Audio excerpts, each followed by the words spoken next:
সকলোলৈ নমস্কাৰ। আজি বনাবলৈ ওলাইছোঁ পাচলিৰ আচাৰ। আৰু এতিয়াতো একদম পাচলিৰেই দিন আৰু চাৰিওফালে একদম লোকেল লোকেল পাচলিবিলাক ওলাই গৈছে আৰু তাৰেই মই বনাম বুলি ভাবিছোঁ দেই। আৰু আচাৰৰ ৰেচিপিটো হ'ল একদম মোৰ মাহী শাহুৰ ৰেচিপি। ৰমণী মাহীৰ আচাৰ বুলি ক'লে আমাৰ এখেতৰ পৰিয়ালৰ চবেই জানে আৰু সাজ্জাপ মাৰে আৰু বিৰাট টেষ্টি। আৰু তেওঁকে ময়ো ইমান ভালকৈ নাজানিছিলোঁ। তেওঁৰ পৰা আচাৰ যেতিয়া খাইছিলোঁ আৰু প্ৰথমতে তেতিয়া মই সুধিছিলোঁ আৰু মাহী আপুনি ইমান ধুনীয়াকৈ কেনেকৈ বনাইছে? তেতিয়া মাহীয়ে আৰু ধুনীয়াকৈ ৰেচিপিটো মোক কৈ দিছে যে এইটো এনেকৈ দিবা। আৰু সঁচাকৈ ইমান ধুনীয়া তেনেকেই বনাইছিলোঁ আৰু খুব এতিয়া আৰু ভালেই হয় আৰু আচাৰটো। আৰু এনেকুৱা কিছুমান মানুহ থাকে দেই, ৰেচিপি সুধিলে কেতিয়াও নকয় সঁচা কথা, এইটো কিবা কিবি কৈ পেলাই থৈ দিয়ে। কিন্তু মাহীয়ে ইমান ধুনীয়াকৈ বুজাই দিছে কেনেকৈ বনাব লাগে, একদম A to Z আৰু দেই। আজি ময়ো আপোনালোকক একদম প্ৰথমৰ পৰা শেষলৈ কেনেকৈ কৰিম সেইটোৱে দেখাব ওলাইছোঁ দেই, ব'লকচোন।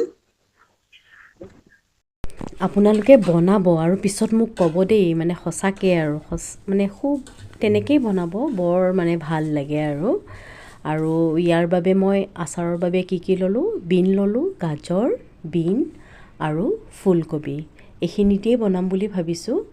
এয়া ৰেডি কৰিছোঁ।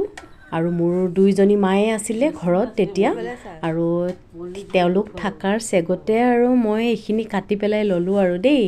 দুইজনী একে বহি গৈছে কাটিবলৈ ধুনীয়াকৈ সৰু সৰুকৈ। মোৰ একদম বহুত কাম কমি গ'ল। দুইজনীকে লগাই দিছোঁ। এয়া প্ৰায় কাটা হৈছেহি গোটেইখিনি, ধুনীয়াকৈ কাটিলে আৰু এয়া হৈ গ'ল।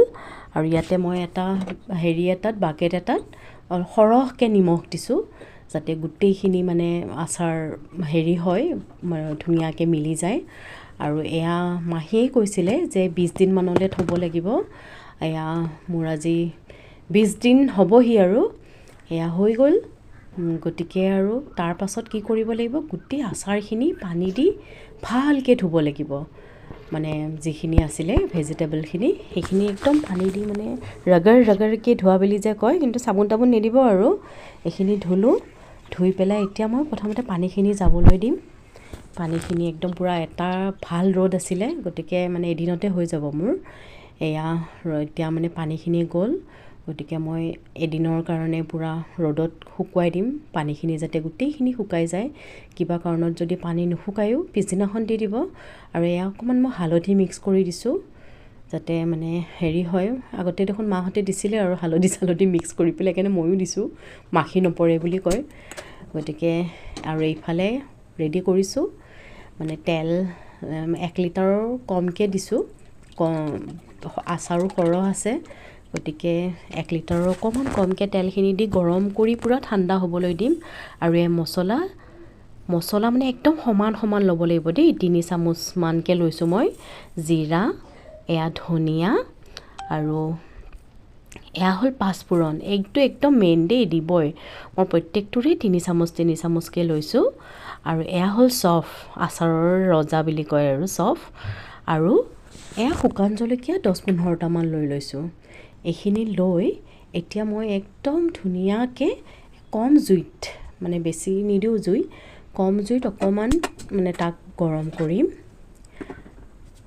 এয়া দিছোঁ বহাই, আৰু এইখিনি লাহে লাহে গোটেই মছলাখিনি মই দি দিম। দি পেলাই মছলাখিনি যেতিয়া অকণকৈ এৰমেটিক্স স্মেল এটা ওলাব, তেতিয়াই অফ কৰি দিম আৰু এই দেখিছেনে, মই সৰিয়হটো পাহৰিয়ে গৈছিলোঁ।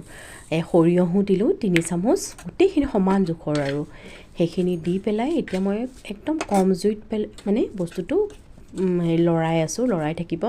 আৰু যেতিয়া তাত চাউণ্ড এটা ওলাব নহয়, মছলাখিনিৰ বেহাৰখিনিৰ বিশেষকৈ ওলায়, আৰু সেইখিনি মই ওলোৱাৰ লগে লগে এয়া ছাইড কৰি থৈ দিলোঁ। তাৰপাছত মিক্সিত গ্ৰাইণ্ডাৰত কৰি ল'লোঁ, গুড়ি কৰি ল'লোঁ। আৰু মোৰ প্ৰায় ৰেডি হৈছেহি। এয়া একদম মিক্স কৰিবলৈ গোটেইখিনি ৰেডি কৰি ল'লোঁ। এয়া কেৰাহীটোতে দি দিছোঁ। এইখিনি যিখিনি শুকাইছিলে মোৰ ধুনীয়াকৈ, এইখিনি ইয়াতে দি দিলোঁ। তাৰপিছত আৰু যিখিনি মছলা আছিল গোটেইখিনি মছলা দি দিলোঁ। আৰু নিমখটো এয়া কালাৰৰ কাৰণে দিছোঁ দেই, কাশ্মীৰী মিৰ্চটো কালাৰটো ভাল হয়। আৰু নিমখটো মই দিয়া নাই কাৰণ গোটেইখিনি নিমখ ধুইছোঁ যদিও নিমখটো আছেই আৰু সেইকাৰণে নিমখটো নিদিলেও হ'ল। আৰু আপোনালোকে টেষ্টি হৈছে। আৰু জ্বলাটো মই দিয়া নাই, মোৰ মানে ভোট জলকীয়াৰ বনাই থোৱা আচাৰ আছিলেই, সেয়া দি দিম। আৰু এয়া অকণমান টেঙা টেঙা ফ্লেভাৰৰ কাৰণে এটা তেতেলীৰ পূৰা বল এটা দি দিছোঁ। সেইখিনি দি এয়া তেলটো মোৰ কম হৈ গৈছিলে, সেইটো কাৰণে মই দিছোঁ। এয়া হৈ গৈছেহি। আৰু ইয়াতে মই জলকীয়া মিক্স কৰি পেলাই পিছদিনাখন এটা ৰ'দ খুৱাই পেলাই একদম বটলত ভৰাই পেলাই থৈ দিলোঁ দেই, বহুদিনলৈ থাকিব আৰু। বাকী কেনেকুৱা হ'ল জনাব দেই।